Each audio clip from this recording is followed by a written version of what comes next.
Benin, Côte d'Ivoire, enlèvement du journaliste Konlank Sossoukpé. Enlèvement du journaliste Konlank Sossoukpé, de son kidnapping à Abidjan à son calvaire actuel à la prison civile de Ouidah. Ses avocats révèlent la complicité des autorités ivoiriennes et béninoises. Le collège d'avocats en charge de la défense de Konlank Sossoukpé, journaliste, défenseur des droits de l'homme et lanceur d'alerte béninois, est sorti de sa réserve afin de mettre en lumière une kyrielle d'incongruités émaillant la cavale judiciaire orchestrée sur la personne de ce dernier. De son kidnapping en Côte d'Ivoire à son calvaire actuel à la prison civile de Ouidah, les avocats apportent des clarifications importantes. Depuis début juillet dernier, le journaliste béninois Konlank Sossoukpé, également défenseur des droits humains et lanceur d'alerte, est privé de sa liberté dans des circonstances défiant les règles basiques du droit international. Les autorités ivoiriennes et béninoises mises en cause dans l'opération d'enlèvement du journaliste,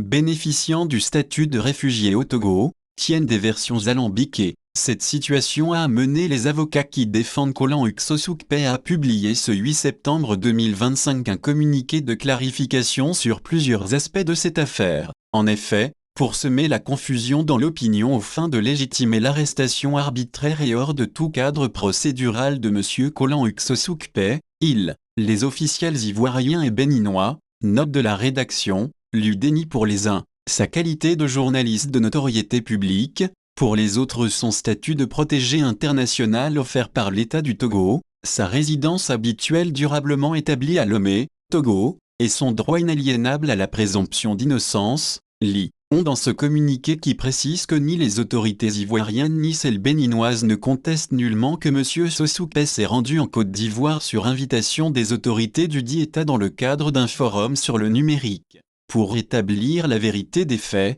le collège d'avocats dont une partie officie au barreau du Bénin et l'autre au barreau de Paris, remet en lumière la qualité incontestable de journaliste de Konlank Sossoukpé, balaie du revers de la main les allégations d'une résidence habituelle de celui-ci en Côte d'Ivoire, dénonce la méconnaissance délibérée de son statut de réfugié, la qualification dite régulière de son extradition, la violation de la présomption d'innocence et les conditions inhumaines de détention du journaliste à la prison civile de Ouidah. D'abord sur la qualité incontestable de journaliste de Konlank Sossoukpé, le communiqué rappelle qu'il est connu de tous que ce dernier est directeur de publication du journal Olofofo, média indépendant et engagé, dont la diffusion et la crédibilité sont attestées tant au Bénin qu'à l'international. Tout porte à croire que c'est en reconnaissance de cette qualité professionnelle irréfutable que le ministère ivoirien de la transition numérique et de la digitalisation a invité M. Sossoukpé à participer à un forum sur le sol ivoirien.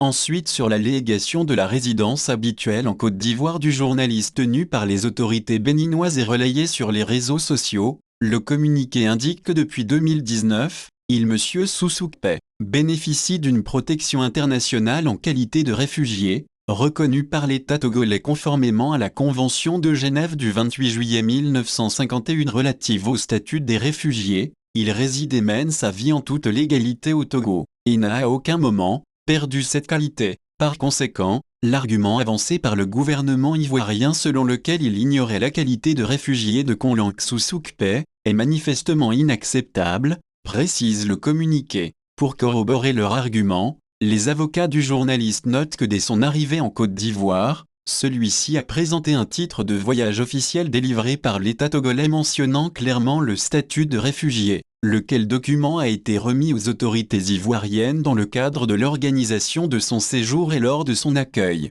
Il s'ensuit que le gouvernement ivoirien est pleinement responsable de la remise de M. Sossoukpé à un État dans lequel il était en danger et en raison duquel une protection internationale lui a été accordée. Pour les avocats, le gouvernement ivoirien, sauf à s'engager de faire de la terre ivoirienne un État non sûr pour les personnes en quête de survie et de sécurité, doit s'engager pour le rétablissement sans condition des droits de M. Sossoukpé. Par ailleurs, les avocats réfutent catégoriquement la qualification d'extradition régulière donnée à cette opération par les autorités ivoiriennes. Selon les dispositions du droit interne ivoirien et celles du droit international, aucune personne ne peut faire l'objet d'une extradition sans avoir été présentée à une autorité judiciaire compétente. Le transfert de M. Sossoukpé du territoire ivoirien vers le Bénin ne constitue guère une extradition au sens juridique du terme. tout en exigeant que cette illégalité soit reconnue et prise en compte comme vice dans la procédure en cours. Les avocats attirent particulièrement l'attention des Ivoiriens sur l'atteinte que portent ces faits à la crédibilité et la démocratie de ce pays et plus généralement l'insécurité que cela dénote à l'égard des investisseurs dans le monde entier. Il faut relever que le collège d'avocats a également dénoncé la campagne médiatique de dénigrement à l'égard de leurs clients,